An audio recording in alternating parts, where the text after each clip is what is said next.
পীরগঞ্জে অতিরিক্ত রক্তক্ষরণে প্রসূতি মাতার মৃত্যু, ক্লিনিক ঘেরাও।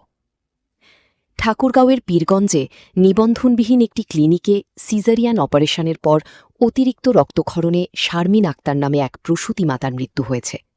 বৃহস্পতিবার বিকালে প্রসূতির লাশ নিয়ে ওই ক্লিনিকে হাজির হয় তার আত্মীয়জনরা।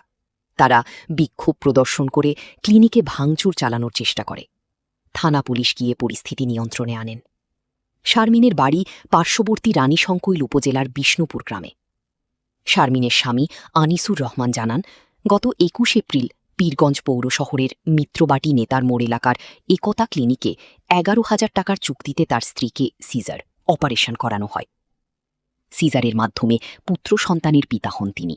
সিজারের পর তার স্ত্রীকে ক্লিনিকের বিছানায় রেখে চিকিৎসা দেওয়া হয়, কিন্তু রক্তক্ষরণ বন্ধ না হওয়ায় এবং রোগীর অবস্থার অবনতি হতে থাকলে পরদিন ক্লিনিক কর্তৃপক্ষ শারমিনকে দিনাজপুর মেডিকেল কলেজ হাসপাতালে ভর্তি করান। সেখানে দ্বিতীয় দফায় তার অস্ত্রোপচার করানো হয়। তারপরেও রক্তক্ষরণ বন্ধ না হলে শারমিনকে দিমেকের আইসিইউতে ভর্তি করা হয়। সেখানে চিকিৎসাধীন অবস্থায় বৃহস্পতিবার সকালে মৃত্যু হয় শারমিনের। সেখানে হাসপাতালের আনুষ্ঠানিকতা শেষে শারমিনের লাশ নিয়ে বিকালে একতা ক্লিনিকে এসে হাজির হয় স্বজনরা।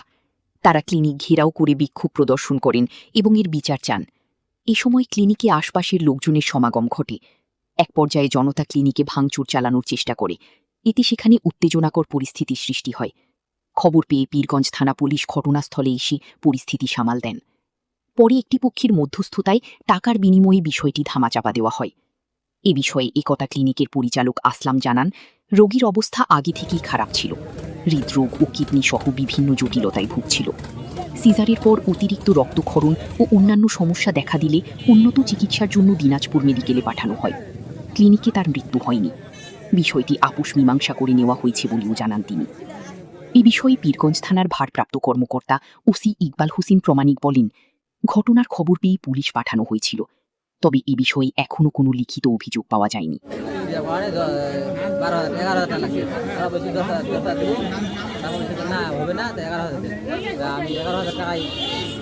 মানলাম, মানার পরে পাঁচটা জমা দিলাম, পাঁচটা জমা দেওয়ার পরে ডাক্তানি আসলো, 4টার সময় সিজার হবে, 4টা বাজে ডাক্তানি আসলো মালসিনারি আসার পরে 4টার সময় আসলো, 4টার সময় সিজার হয়েছে।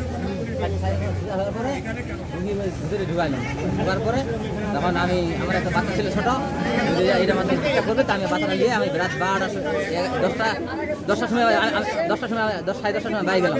শুনলাম রাত 11টার সময় 12টার সময় বেলা চলে গেছে, সব মানে কিছু নাই, শরীর খালি কাঁপতাছে রুগী। পরে সকাল হলো, ওরা শুনলাম কারো কাছে নাই। তখন সকাল হলো, ভালো যদি দিনাজপুর টান দেয় না, আমি দিনাজপুর আসি দিনাজপুর টান দেন এখানে, ওদের লোক দিনাজপুর টান দেন। দিনাজপুর গেলাম, যাওয়ার পরে এখানে ভর্তি করাইছিল। নাম বলেন, সরাসরি নাম বলেন, এই ক্লিনিকের নাম বলেন। মানে ভর্তি করাইছিল, করার পর এখান থেকে ওরা ডাক্তার আবার কি করছে, এখান থেকে আবার ট্রান্সফার করছে দিনাজপুরে। কাগজ আপনি হাতছাড়া করবেন না। দিনাজপুরে যাই আবার অপারেশন করার পর ওরা যায় নাই। এই মামাটা খুব দৌড়াদৌড়ি, একার মানুষ, খুব কষ্টে, একটা বাচ্চা আছে বাসায়, খুব কষ্টে বাসায়, একটা ছোটো বাচ্চা আছে, আবার সিজার করছে। তো এই ডাক্তার নিয়ে আবার কি করছে, ওই ওখানে যায় নাই।